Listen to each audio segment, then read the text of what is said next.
नोएडा से एक खबर है, अवैध निर्माण और अतिक्रमण पर कार्रवाई की गई है। लापरवाही बरतने वाले अधिकारियों पर एक्शन लिया गया है। मैनेजर अब्दुल शाहिद को कारण बताओ नोटिस दिया गया है। अब्दुल शाहिद के खिलाफ विभागीय कार्रवाई शुरू की गई है। सहायक प्रबंधक विनीत कुमार शर्मा को हटाया गया है। अवैध निर्माण को रोकने में विफल रहे। तो बड़ी खबर यहां पर हम आपको बता रहे हैं, अवैध निर्माण को रोकने में विफल रहे अधिकारियों पर कार्रवाई की गई है।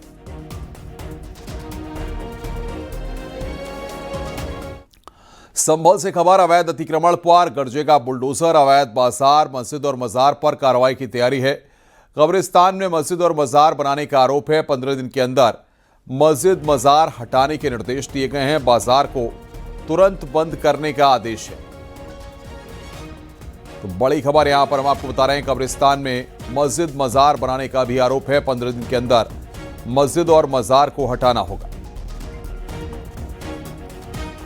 यहाँ पे हर शुक्रवार को एक बड़ी मार्केट लगती है। उसके बारे में कहा गया कि पहले एसडीएम से अनुमति लें, उसके बाद ये मार्केट लगेगी। और दूसरी बात यह है कि यह भूमि जो है कब्रिस्तान के नाम दर्ज है और इस पर इन्होंने मस्जिद बना रखी है। तो ये हमारे द्वारा कहा गया कि कब्रिस्तान का उपयोग कब्रिस्तान के रूप में करिए, उस पर मस्जिद का उपयोग नहीं होगा। वाराणसी के दाल मंडी में चौड़ीकरण को लेकर कार्रवाई जारी है। हथौड़े से मकान को तोड़ा जा रहा है। दाल मंडी में भारी संख्या में पुलिस फोर्स तैनात की गई है। बता दें कि दाल मंडी में 17.4 मीटर चौड़ीकरण होना है। कोई हिंसक घटना न हो, इसके लिए दाल मंडी में भारी संख्या में पुलिस फोर्स तैनात की गई है। कुछ दिन प्रशासन की ओर से यहां पर मुनादी कराई गई थी, जिसमें 5 जनवरी तक का वक्त दिया गया था।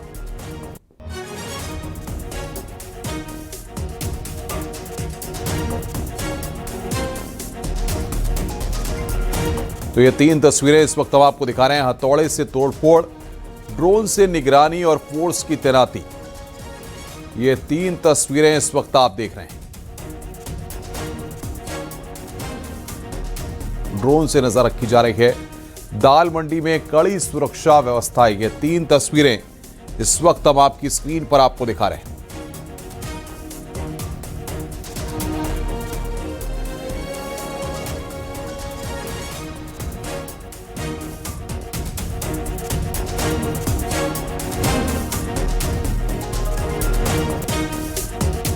सत्रह 17.4 मीटर का चौड़ीकरण होना है दाल मंडी में, जिसके लिए लगातार ध्वस्तीकरण की कार्रवाई की जा रही है।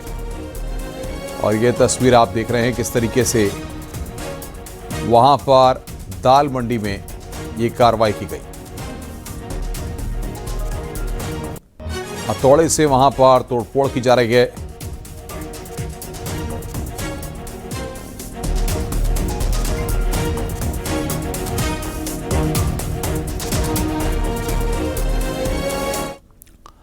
आगे बढ़ते हैं। महोबा में Bansal construction works private limited से हुई 23,43,000 रुपए की चोरी का पुलिस ने बड़ा खुलासा किया है। पुलिस और सर्विलांस की संयुक्त टीम ने 21,18,660 रुपए कैश बरामद कर लिया। मामले में अंतरप्रांतीय चोर समेत 2 आरोपी मामा भांजे को गिरफ्तार किया गया है। आरोपियों ने कंपनी में रखी नकदी की जानकारी होने पर चोरी की योजना बनाकर वारदात को अंजाम दिया था। कटर से अलमारी काटकर नकदी पर हाथ साफ किया था। तो इस प्रकार से इनके वेयर अबाउट पता करना बहुत जरूरी है। इसको भी अपने आप में डिप्लॉय कर रहे हैं, यहाँ पे लगा रहे हैं, काम पे रख रहे हैं। ये भी बहुत जरूरी है जानना कि उसके चरित्र कैसा है, उसके बारे में ये भी जानना जरूरी है कि यदि भी उसने कोई आपराधिक वारदात कार्य नहीं करी है, तथापि ये जानना बहुत जरूरी है कि इसकी मंशा क्या रह सकती है। तो इन चीज़ों का ध्यान रखा जाना चाहिए। ये वारदात में वर्कआउट करने में सबसे महत्वपूर्ण बात ये रही कि ये पता लगाया गया कि यहाँ पर ऐसा कौन व्यक्ति जो गायब हो गया है। ये जयशंकर वो व्यक्ति जो वहाँ से गायब हो गया था और इसकी गिरफ्तारी के और इसके मामा की गिरफ्तारी से केस वर्कआउट हो गया। आगे बढ़ते हैं। संभल पुलिस ने अंतर्राज्यीय साइबर ठगी गिरोह का खुलासा करते हुए 5 आरोपियों को गिरफ्तार किया। आरोपी पे एपीके फाइल लिंक और अश्लील फोटो भेजकर ठगी करने वाले गैंग को म्यूल बैंक खाते उपलब्ध कराते थे। आरोपियों के खातों से करीब 30 लाख रुपए के लेन देन की पुष्टि हुई है। रकम कमीशन पर ठगों तक पहुंचाई जाती थी। इसके अलावा कोई भी अगर आपको साइबर फ्रॉडस्टर अप्रोच करे कि आप अपना खाता हमें इस्तेमाल करने दें और हम आपको प्रति ट्रांजैक्शन कुछ रुपए देंगे, तो उस भी लालच में बिल्कुल ना आए, क्योंकि वो व्यक्ति आपके खाते को यूज करके कोई साइबर फ्रॉड अंजाम दे सकता है। अगर आपके साथ कोई साइबर अपराध की घटना घटित हो जाती है तो तत्काल 1930 पे या फिर cybercrime.gov.in पे अपनी कंप्लेन रजिस्टर कराएं, ताकि जो साइबर क्राइम हमारी ब्रांच है वो तुरंत ही आपका पैसा रिकवर करा सके। शाहरुख का आगरा में पुलिस ने एक सनसनीखेज हत्या का खुलासा करते हुए पिता और बेटे समेत 4 लोगों को गिरफ्तार किया। प्रेम प्रसंग और पुरानी रंजिश में आरोपियों ने युवक मुकेश की हत्या की साजिश रची थी, लेकिन धोखे से उसके मामा के बेटे पुनीत की हत्या कर दी। 18 दिसंबर को बरहन थाना क्षेत्र के रेलवे ब्रिज पर पुनीत का शव मिलने से हड़कंप मच गया। हत्या के बाद जब आरोपियों को गलती का पता चला तो वे दोबारा हत्या की योजना बना रहे थे। पुलिस ने हत्या में इस्तेमाल डंडा, फावड़ा, दुकार और 6 मोबाइल बरामद कर सभी आरोपियों को जेल भेज दिया है। मालिक है मुकेश, जो इस केस का वादी भी है, उसको ये लोग मारना चाहते थे। कोई मुकेश का जो ये लड़का है जो पकड़ा गया है, जिसकी बहन के साथ संबंध था, उसको परेशान करता था। उसकी शादी हो गई उसके बाद भी परेशान करता था, तो उसको लेकर इसने लड़के ने अपने बाप के साथ ये प्लानिंग की कि इसको ख़त्म कर देते हैं।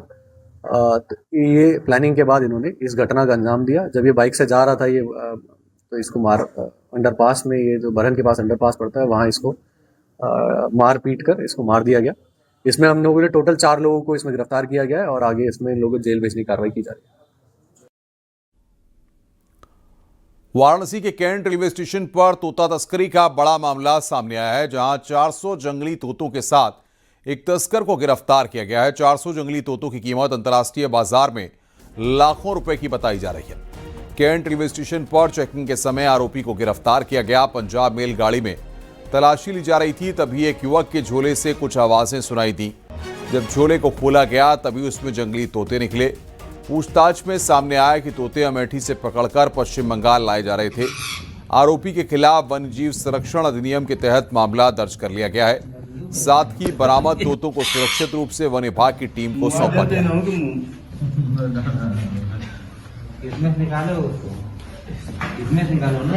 किस प्रजाति का है? लगभग 400 के आसपास हैं तोते। किस प्रजाति का है? ये जंगली टाइप के हैं। कितनी लागत इसकी? जी, कितनी लागत इसकी होगी कीमत? लाखों की कीमत होगी इसकी। किन धारा में इनको मुकदमा लगता है? ये वन्य जीव अधिनियम के अंतर्गत तो इसको कार्रवाई की जाएगी। अब तो क्या करेंगे आप? ये वन विभाग की टीम आई है, उनको सुपुर्द कर देंगे और उसके अंतर्गत वो लोग कार्रवाई करेंगे। हापुड़ में बाबूगढ़ थाना क्षेत्र में युवक ने प्रेमिका के पति को बारात लाने पर जान से मारने की धमकी दी है। पीड़िता अपने माता पिता के साथ एसपी कार्यालय पहुंचकर कार्रवाई की गुहार लगाई है। लड़की का आरोप है कि रोहित नाम के लड़के से करीब 1 साल से बातचीत जारी थी। युवक ने भरोसे में लेकर कुछ फोटो खींच लिए और शादी करने के लिए कहने लगा, लेकिन युवती ने शादी से इनकार कर दिया। अब रोहित नाम के लड़के ने मेरठ के रहने वाले जिससे लड़की की शादी होने वाली है उसको फोटो भेजी और साथ ही बारात लाने पर जान से मारने की धमकी दी है। पीड़िता के मुताबिक आरोपी 50,000 रुपए की मांग कर रहा है और फोटो वायरल करने की धमकी से घर में डर का माहौल है। हापुड़ के बाबूगढ़ थाना क्षेत्र में एक युवती के पूर्व मंगेतर ने उसके होने वाले पति को बारात लाने पर जान से मारने की धमकी दी है।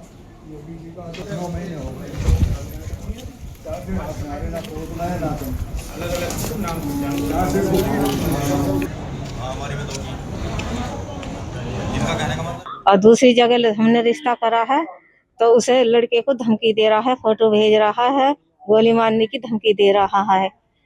इसलिए और दूसरी जगह गोली उस लड़के को जिससे हमने रिश्ता करा है उसे गोली मारने की धमकी दे रहा है और उसके द्वारा मैसेज भेज रहा है गंदे गंदे। ग्रेटर नोएडा से खबर है, दूषित पानी पीने से कई लोग बीमार हुए हैं। सेक्टर डेल्टा 1 में सीवर का गंदा पानी सप्लाई पानी में मिक्स हो रहा था। सीवर का पानी दूषित पानी पीने से लोगों की तबीयत बिगड़ी है। पानी पीने से पेट में इंफेक्शन की शिकायत है। पानी के सैंपल को जांच के लिए भेजा गया है।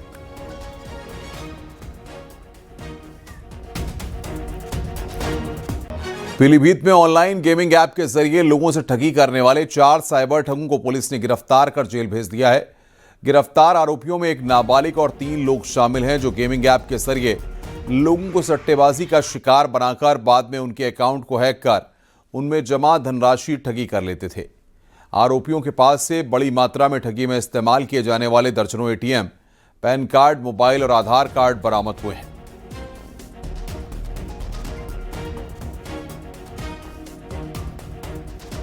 एक बार जो एक क्लाइंट अट्रैक्ट हो जाता था और अपना पैसा सट्टेबाजी में लगाता था तो फिर वो ऐसी प्रकार की गेम्स में फंसता चला जाता था। जांच के क्रम में, विवेचना के क्रम में इन अभियुक्तों से 5 bank passbook, 2 chequebook, 4 mobile phone, 5 Aadhaar card, 5 PAN card, 12 ATM card और 1 अदद पीली धातु की अंगूठी बरामद की गई और अग्रिम कार्रवाई प्रचलित है। हरदोई में अवैध निर्माण पर बुलडोजर कार्रवाई की गई। निजी जमीन पर अवैध कब्जे का आरोप है। युवक आदेश ने डीएम से शिकायत की थी। करीब 5 घंटे तक बुलडोजर एक्शन चला। ध्वस्तीकरण से पहले 15 का नोटिस दिया गया था।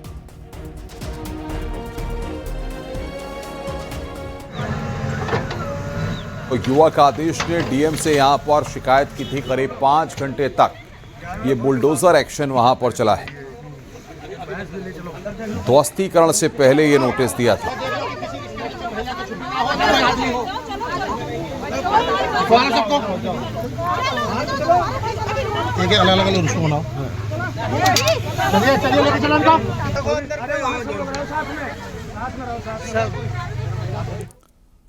लखनऊ से खबर है, 50,000 का इनामी बदमाश गिरफ्तार किया गया है। आरोपी सुरजीत की गिरफ्तारी एसटीएफ ने की है। फ्लैट प्लॉट दिलाने के नाम पर ठगी का आरोप है। भाई और भाभी के साथ मिलकर ठगी करता था। सब इंस्पेक्टर को फ्लैट दिलाने के नाम पर ठगी की। पीड़ित ने खाते में पैसे ट्रांसफर किए। पैसे देने के बाद भी फ्लैट नहीं मिला था। तो सब इंस्पेक्टर से फ्लैट के नाम पर ठगी की गई थी। ये बड़ी खबर हम आपको बता रहे हैं।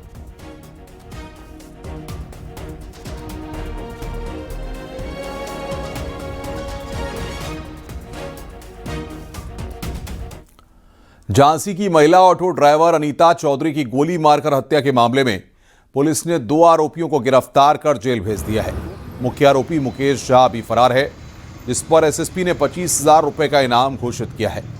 5 जनवरी की रात नवाबाद थाना क्षेत्र में अनीता का ऑटो पलटा मिला था और कुछ ही दूरी पर शव भी खून से लथपथ हालत में मिला था। परिजनों ने इसे हादसा नहीं बल्कि हत्या बताया और 3 लोगों के खिलाफ तहरीर दी थी।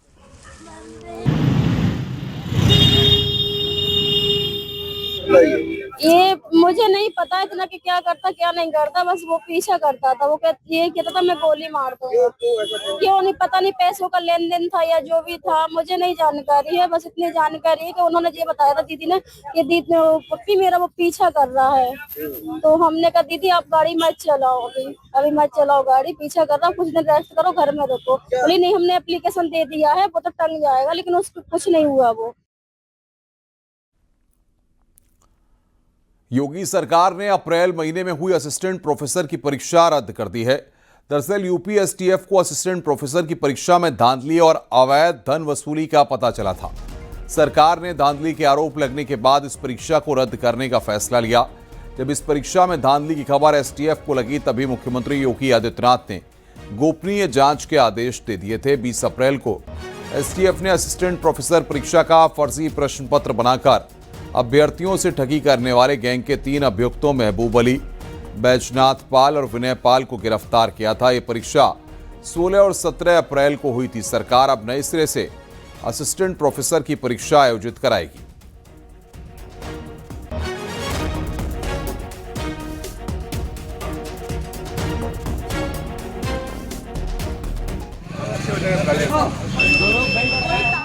मुख्यमंत्री योगी आदित्यनाथ गोरखपुर के दौरे पर हैं। सीएम बरगदवा और राप्ती नगर में रैन बसेरों का निरीक्षण करने पहुंचे। उन्होंने रैन बसेरों का निरीक्षण किया, वहीं मौजूद सुविधाओं की जानकारी ली। सीएम ने इस दौरान लोगों से बातचीत भी की। जरूरतमंदों को भोजन, ऊनी कपड़े और कंबल वितरित किए गए। इसके बाद सीएम योगी असुरन से पिपराइच 4 लेन के निरीक्षण करने को पहुंचे। असुरन से पिपराइच 4 लेन के निर्माण कार्यों की जानकारी ली। 3 जगहों पर जाकर सीएम योगी ने निर्माण कार्यों को देखा। तो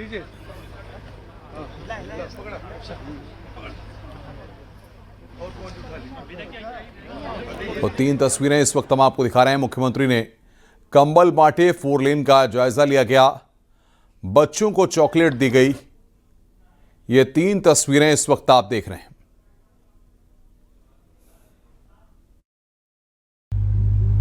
युद्ध स्तर पर कदम उठाने के लिए निर्देश दिए गए हैं। हर जनपद में व्यापक पैमाने पे रेन बसेरा बनाने, जरूरतमंदों को ऊनी वस्त्र और कंबल वितरण करने, सार्वजनिक स्थलों पर अलाव जलाने के लिए निर्देश भी दिए गए हैं। आज यहां गोरखपुर में मुझे बरगदवा में और राप्ती नगर में रेन बसेरों का निरीक्षण करने, जरूरतमंदों को ऊनी वस्त्र वितरण करने का अवसर प्राप्त हुआ है। गोरखपुर महानगर के अंदर कुल 19 रेन बसेरे वर्तमान में संचालित हैं, जिनमें 1000 से अधिक जरूरतमंद जो फुटपाथ पर, पटरियों पर जहां तहां रहने के लिए मजबूर होते थे, उन लोगों के लिए अस्थायी रहने की व्यवस्था इन रेन बसेरों में की गई है। ये सभी रेन बसेरे सुरक्षित हैं और व्यवस्थित रूप से संचालित भी हैं। और मेरी सभी स्वयंसेवी संगठनों, धर्मार्थ संगठनों से भी अपील है कि वे भी अपने स्तर पर जरूरतमंदों को, गरीबों को इस भीषण शीतलहरी में आवश्यक ऊनी वस्त्र और कंबल आदि का वितरण करें। ये बड़ा पुण्य और धर्मार्थ का कार्य है कि जिससे हर व्यक्ति इस भीषण शीतलहरी में सुरक्षित रह सके।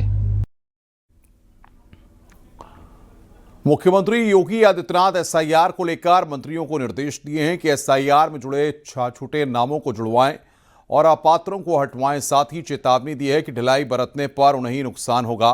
वहीं एसआईआर में 2.89 करोड़ वोटर्स के नाम कटने पर जहां अखिलेश यादव ने निशाना साधा, वहीं बीजेपी ने भी पलटवार किया है। देखिए रिपोर्ट।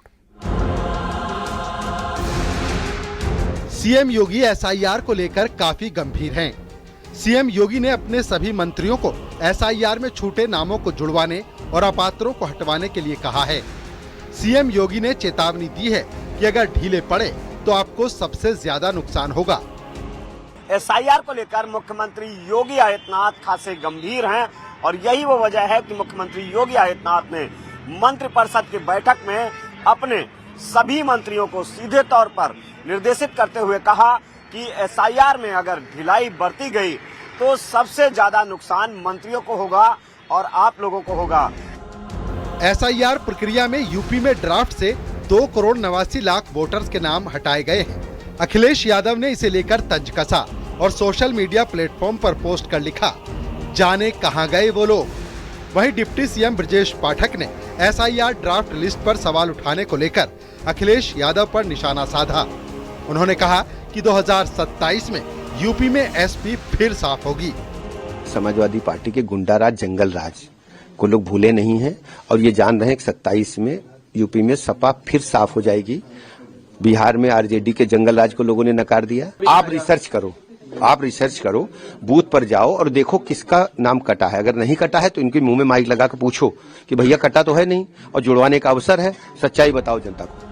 एसपी सांसद रमाशंकर राजभर का कहना है कि एसआईआर से एसपी को सीधे 25 लाख वोट का फायदा हुआ और बीजेपी को नुकसान हुआ है।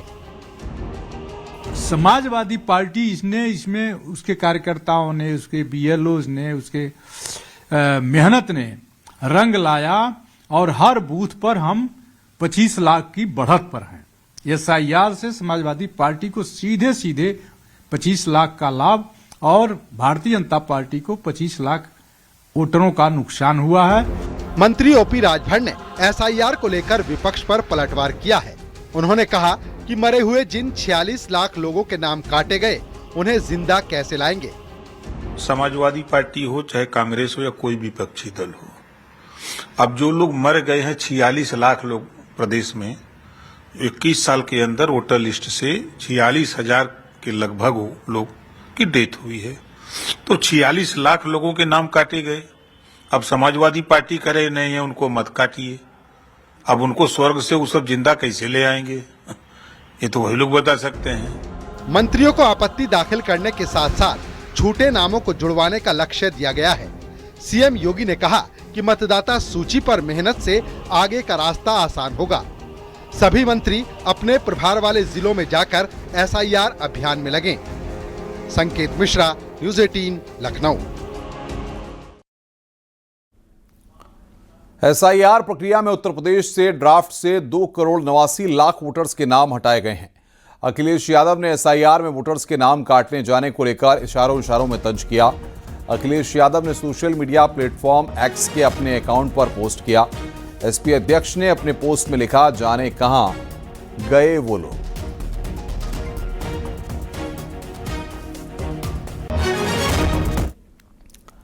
एसआईआर पर एसपी के आरोपों पर यूपी सीईओ का जवाब आया है। जिनके नाम कट रहे हैं सभी बीएलओ को जानकारी दी गई है। 15 दिन के और समय में 8 से 9 लाख लोगों का नाम आया। न तो बेईमानी पहले हो रही थी और न ही अब हो रही है। यूपी चुनाव आयोग ने एक प्रसिद्ध कहानी पढ़ने की नसीहत दी। एसपी ने ड्राफ्ट लिस्ट को लेकर एक्स पर सवाल उठाए थे।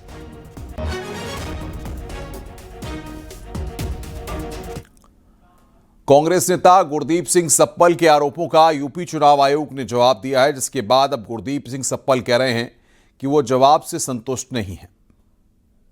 पढ़ा और मैं उनको शुक्रिया किया कि आपने जवाब दिया, लेकिन जवाब में कुछ दिक्कतें हैं। एक, उन्होंने कहा कि जहां से आपने घर बदल दिया है वहां के बीएलओ ने अच्छा काम किया इसलिए वहां का नाम कट गया। वो तो मैंने ही खुद बीएलओ को बोला था कि भी मैं घर शिफ्ट कर रहा हूं, 2 जगह मेरा वोट नहीं होना चाहिए, यहाँ से काट दीजिए। तो उसमें तो कोई ऐसी बात है नहीं, ना ही उसकी शिकायत की। सवाल ये है कि जहाँ शिफ्ट हुआ हूँ वहाँ मैंने जो फॉर्म भरा है वहाँ पे नाम नहीं आया। क्यों नहीं आया? क्योंकि 4,64,00,000 लोग मेरी तरह हैं जिन्होंने घर शिफ्ट किया और उनके फॉर्म नई जगह पे एक्सेप्ट ही नहीं हुए। इस बारे में सीईओ चुप हैं। अब वो कहते हैं कि फॉर्म 6 भर दीजिए। और दिल्ली से खबर, नेहा राठौर को सुप्रीम कोर्ट से राहत। नेहा राठौर की गिरफ्तारी पर अंतरिम रोक। पहलगाम आतंकी हमले पर विवादित पोस्ट किया था लोक गायिका नेहा राठौर को सुप्रीम कोर्ट से राहत मिली है। लखनऊ के हजरतगंज थाने में दर्ज है मुकदमा। कुछ दिन पहले पुलिस ने बयान दर्ज करने के लिए बुलाया था नेहा राठौर को। ऐसे में बड़ी खबर, सुप्रीम कोर्ट से नेहा राठौर को राहत मिल गई है।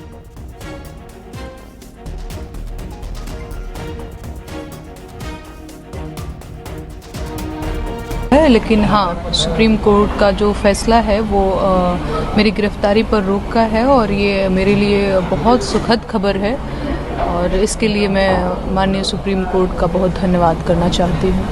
और आगे भी जो कुछ भी सहयोग होगा विवेचना अधिकारी के समक्ष प्रस्तुत होने का, जांच में जो सारी भी चीज़ें जो प्रोसेस होती हैं मैं उसमें सहयोग करूँगी। सुल्तानपुर के बेरासा मजरे एजर के रहने वाले रमेश कुमार ने डीएम से शिकायत की है। उन्होंने अपने पड़ोसियों पर सरकारी जमीन पर अतिक्रमण करने और रास्ते को रोकने का आरोप लगाया है। साथ ही रमेश कुमार ने भूमाफिया से मिलीभगत कर उनके खिलाफ फर्जी मुकदमा दर्ज करने का गंभीर आरोप भी लगाया। रमेश कुमार ने बताया कि उन्होंने तहसील दिवस 112-1076 हेल्पलाइन चौकी और थाने में कई बार शिकायत की, लेकिन कोई कार्रवाई नहीं हुई। उनका दावा है कि पिछले 2 महीने से वे पुलिस और थाने के चक्कर लगा रहे हैं, लेकिन प्रशासन से कोई मदद नहीं मिली। तो वहीं डीएम ने मामले का संज्ञान लेते हुए उचित कार्रवाई का आश्वासन दिया है।